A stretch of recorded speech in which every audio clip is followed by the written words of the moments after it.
Barbie Fortesa update. Ang post ni Barbie sa kanyang TikTok account. Ang sabi niya drop. Kung mga akit nga naman, di ba? Baka pwedeng sa akin na lang. Ito yung morning run ni Barbie sa Ayala Avenue. Kasama niya dyan sila Kim Molina, Gerald Napoles, Kuya Kim, at si Kyle Alcantara.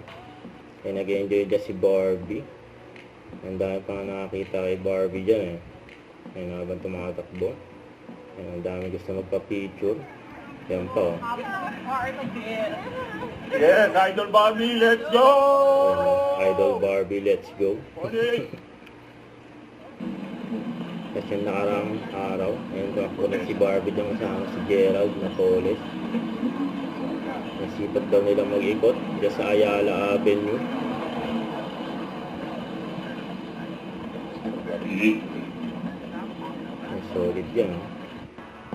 Ito pa yung mga picture ni Barbie. Ayun, magkakasama silang 5.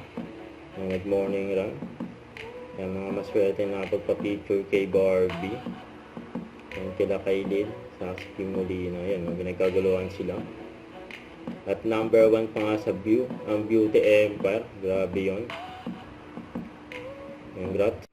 Don't forget to subscribe, click the notification bell for more update. This is Richard Reaction Live. Stay tuned for more videos. See ya.